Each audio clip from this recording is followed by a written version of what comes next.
Hello, everybody, and welcome back to the bus ride home.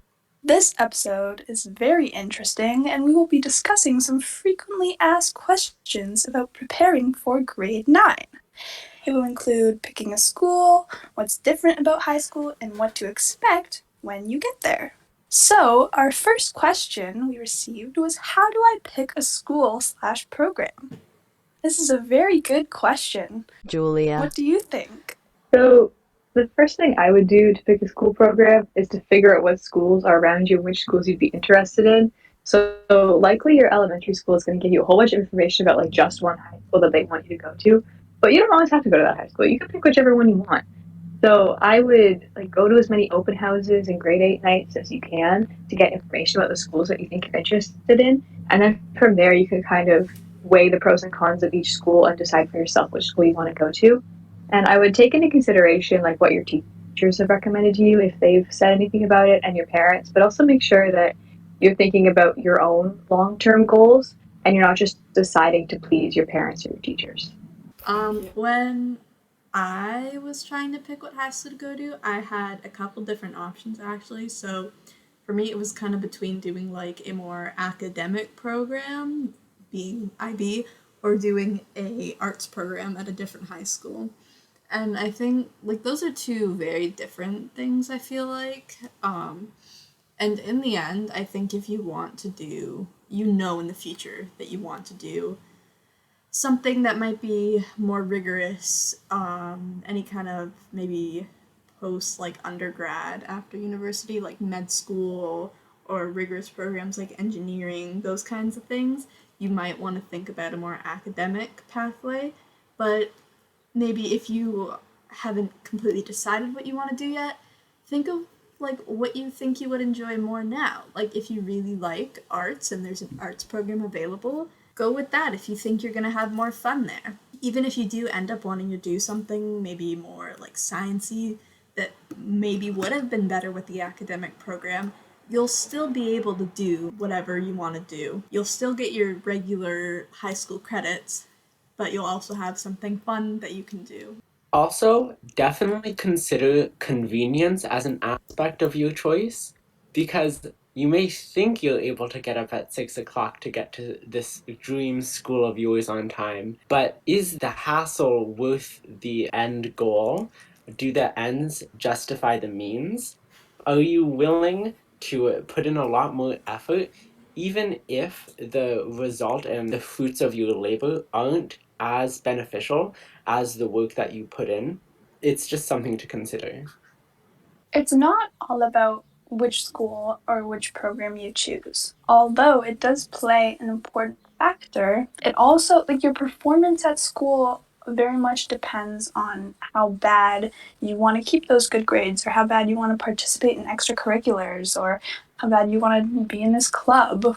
It's not all about like how great the school is. It's more about how hard you're willing to work.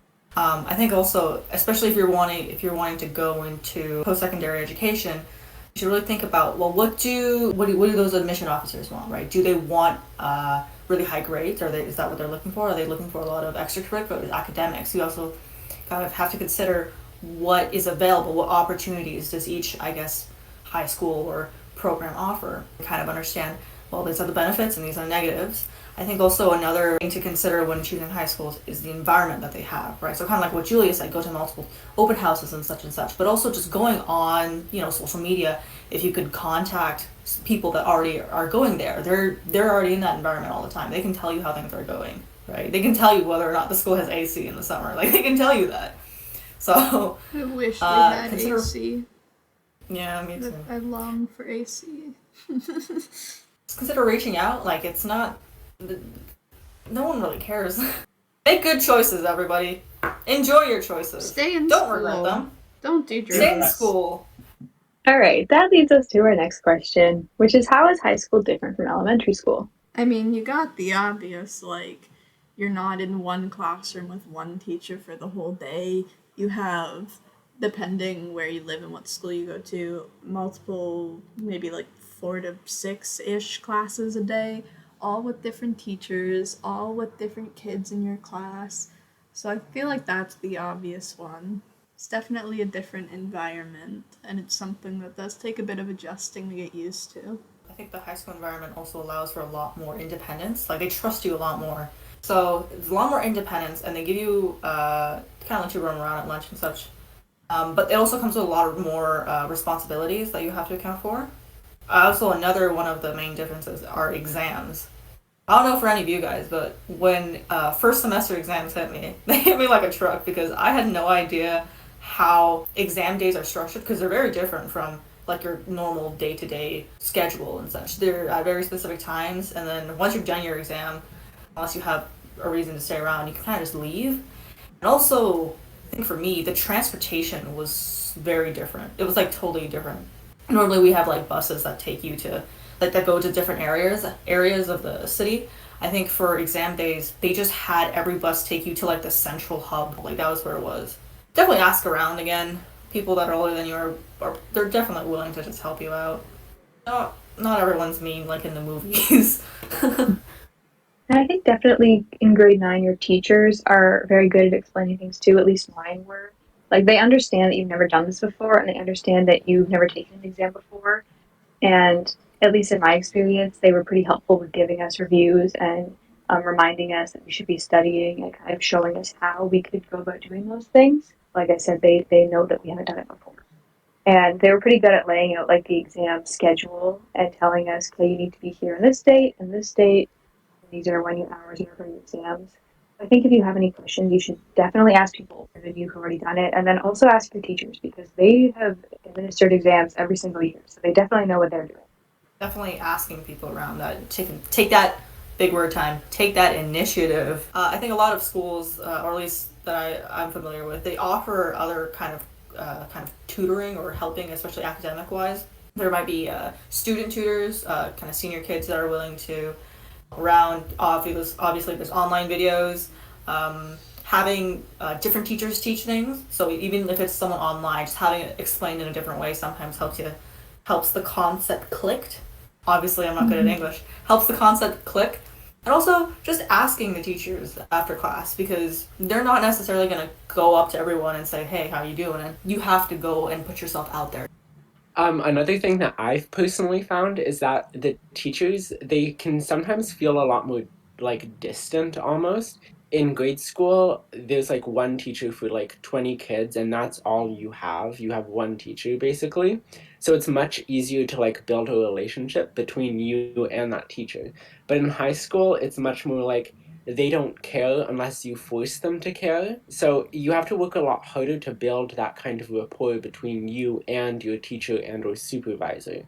Depends on the teacher, but usually it's definitely like a good thing to try to get to know your teacher a little bit. Don't be afraid to talk to them, make conversation.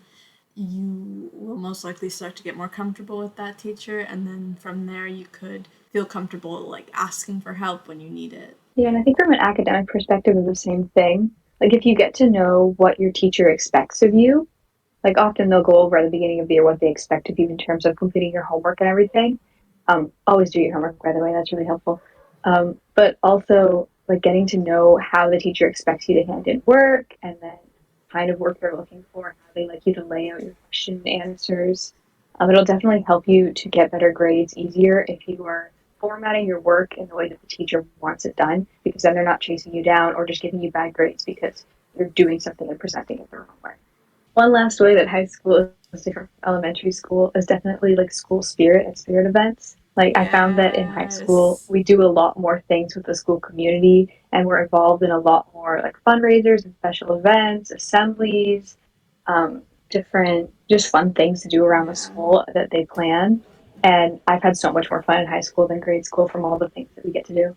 Yeah, like the past couple years have been a little tough to do that, but like now we start to notice that we're getting back into doing all these old things, and it is just so much fun. Um, It's a great excuse to skip class. yeah, It's great. Like you pay money for like a charity, and it's like you're out of school the whole day.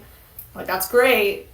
I think if you have the means to participate in school events, you definitely should, because it's just a great way to get involved in the school community and make friends and become closer with the friends you already have. and it's just a lot of fun. So don't like exclude yourself because you feel like, oh, I'm just a grade 9 and I don't belong here. Because the more things you participate in, the more you're going to feel like you belong. And that's definitely something that I realized the more I participated. So definitely in grade 9, it can feel like, I don't know, weird to be participating in a lot of, like, in spirit weeks and in pep rallies and things. But definitely I would suggest trying to get involved because it can be a lot of fun. And especially if you have friends that are also getting involved and participating in these things, it just makes it really fun to do stuff together. I'm not sure if someone mentioned this already, but a big difference for me between elementary school and high school is that I went to a relatively smaller elementary school compared to high school. And I essentially grew up with the people that I finished elementary school with. So we all knew each other really well. So transitioning from elementary school to high school and meeting a whole bunch of new people was very overwhelming because all of a sudden there are like 200 people in the same grade as me and I don't know any of them. So I think getting involved in those events around the school will make it a lot easier to manage the stress of meeting new people and make it more fun than, a task to introduce yourself to others. Let's simultaneously segue over to the next question. Meeting new friends is difficult, but it is manageable, and we have some advice regarding making new friends and putting yourself out there in a different environment. So, Julia, do you have any thoughts on this? So I think when you're picking your classes, definitely, I picked like one fun class that I knew I would have fun in, and that was a dance class. And it turns out that that's where Yes. I met most of my friends. That's where I met most of these people that you're listening to right now. And I think if you take at least one fun class that you like, you'll find other people with common interests. And that's a really great way to build friends really quickly is if you can start talking about something that, like, if you're going to take a computer design class and then you can ask about, oh, like, when did you become interested in this? And you can get on a conversation with people about whatever you're doing in that class. And then you start to recognize faces. And so then I think talking to people in your individual classes, like I started talking to John in English class on the first day and I never met him before. But now I have a face that I can see in the hallway. So now when I'm walking past him in the hallway, I'll be like, hey, that's John. Hi, John. And I think that's just an easy way to make friends with people. Yeah, or even just asking, so when did you start learning English in English class? But we're like working together on assignments and stuff and be like, so what did you get for number 9? Or does this look right to you? Because I feel like that is slightly less awkward. Story time. First, I think it wasn't even the first day. It was the registration day for the dance class, and then Mackenzie was sitting on the ground.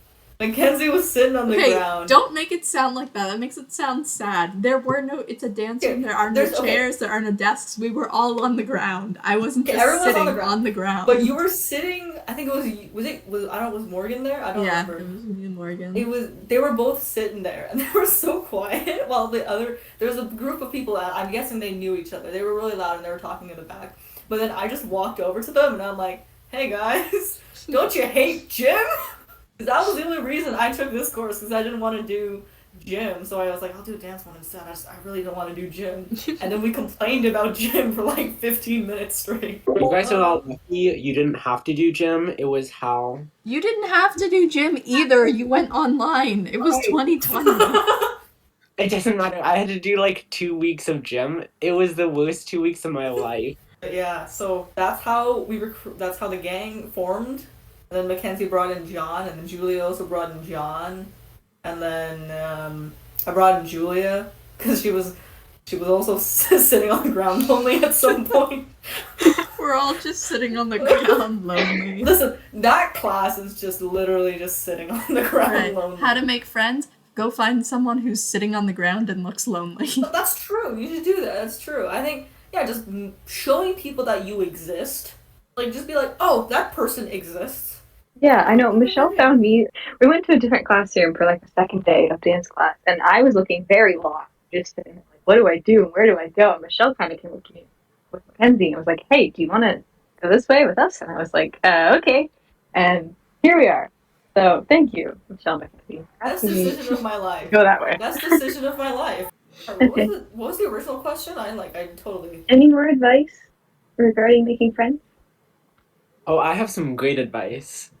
Okay, so everybody in school is really cringy. School is cringe, and everybody thinks that they're really cringy, and everybody's like, oh no, everybody sees how cringy I am. This is so embarrassing. The secret to not being cringe is not like self-love or like self-hate or whatever.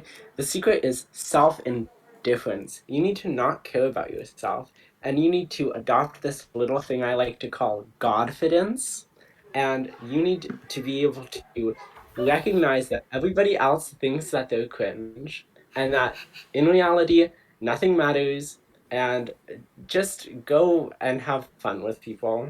That's the secret to life. Thank you for that. Please take The John's advice secret with a to grain of life. salt.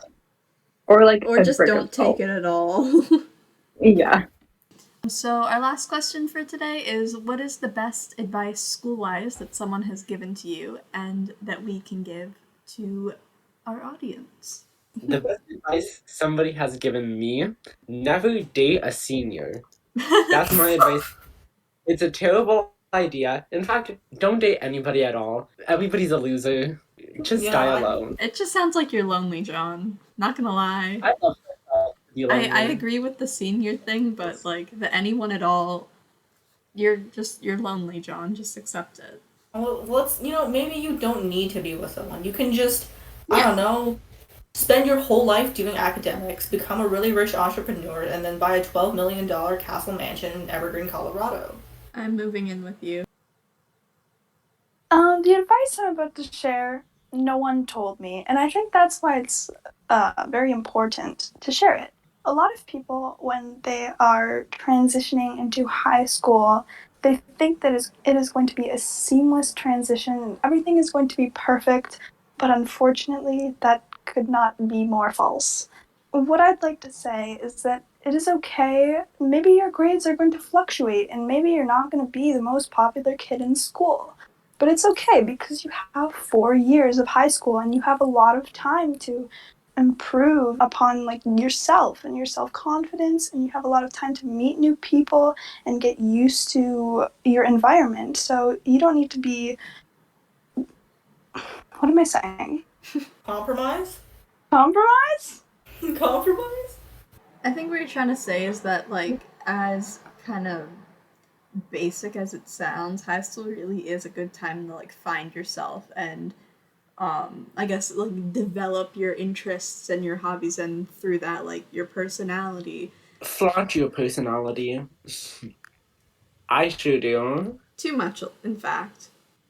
I think the best piece of advice I got was like half from my English teacher and then half I think I just made the rest up because I forgot what he said exactly. But it was something along the lines of let your expectations be changeable. Like let them fluctuate with how you're currently doing.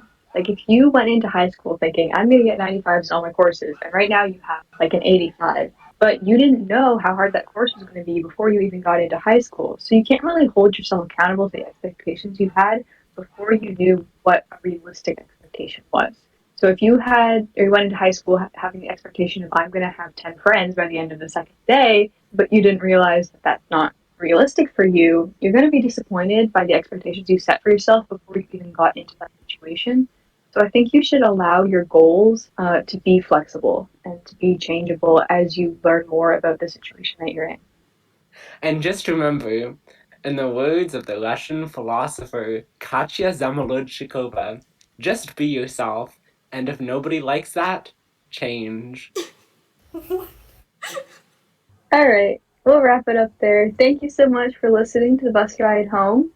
Just a reminder that if you'd like to submit a question, we might answer it on the podcast. You can submit it anonymously on our website that's linked in our Instagram bio and in the YouTube description and on our YouTube homepage. All of your questions will be submitted, and we won't be able to tell what your name is unless you message us directly, and then we might be able to give you some feedback one-on-one. But thank you so much for listening. Bye! Bye! Bye! Au revoir.